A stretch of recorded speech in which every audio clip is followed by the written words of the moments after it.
Good morning, goddammit. Recording this straight after the session, so this is Saturday. Obviously not managed to shift all the training into the week, so if you haven't been following, had an absolutely terrible primary deadlift session this week, so change of tact. I'm doing timed triples, at least for the next 3 weeks, just to let my hip chill out. So I did 180 for 8 sets of 3 on a 90-second turnaround. Felt really good. It was actually a super positive session. Super positive. It was really good. Could still feel a bit of rotation, but I was kind of thinking, as I was warming up and maybe during the session, maybe what has happened is I would normally pull with straps and straps only, but I want to get rid of kind of the crutches, so I went to just gripping everything. I might bring in straps for the stiff leg deadlifts because they're going to get hard and I don't want to mix grip those, but for all of my deadlifts I'm going to mix grip. And maybe the opposite mixed grip was just kind of exposing the fact that one of my hips was overloaded, and that's why everything felt really bad. But I went from, my training deadlifts were like 200 to 220 to up to 280 in probably 3 or 4 weeks with the mixed grip. So intensity up like 50%, a new variable. So is it any wonder that my hip decided it had enough? Probably not. So that's probably the case. I'm thinking of when I've been using mixed grip, I've not really been controlling my training very well. Kind of back in the day when I started training, I would just lift heavy all the time, as most people do, and it worked really well until I got injured.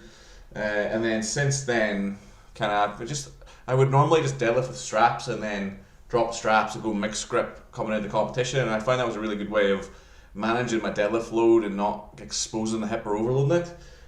But I think what I might have been doing was just masking the problem without addressing the problem. So I think if I take this tact of just taking the intensity right down, building it up, kind of what I'm trying to do in my training, I'm trying to just keep it at a level. I think typically in the past I'm very guilty of kind of going down and up in waves, kind of like low intensity, high intensity, low intensity, high intensity, and not really plodding along. So I'm trying to like reduce the range of my training.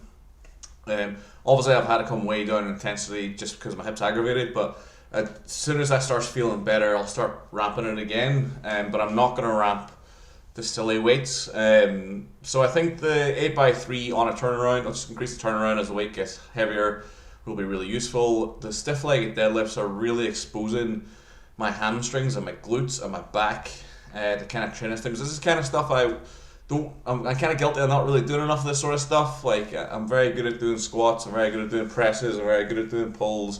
But when it comes to pure hinging, like hyperextensions, stiff leg deadlifts, RDLs, good mornings, I'm not the best at doing those. So I think exposing myself to that kind of training twice a week, no excuses, and just kind of ramping it. So, like I said in the previous video, I'm going up 10 kilos a session. I'll add straps and I'll drop 2 reps every time it gets hard.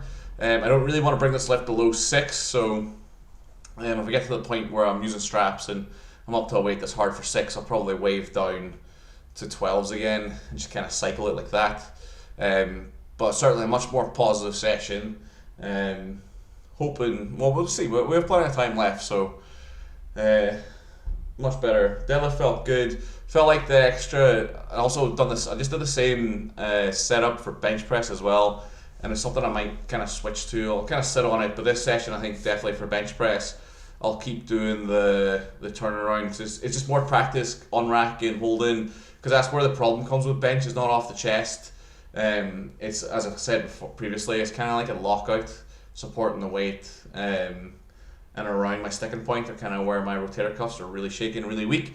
So I think having that in the program, where I'm unracking and racking in threes, multiple sets of 3 on a time turnaround is probably better. So yeah, pretty good session, happy with that. It was an hour all in, plus 15 minutes to make the video, so very good, happy, and then hopefully a more positive training week next week.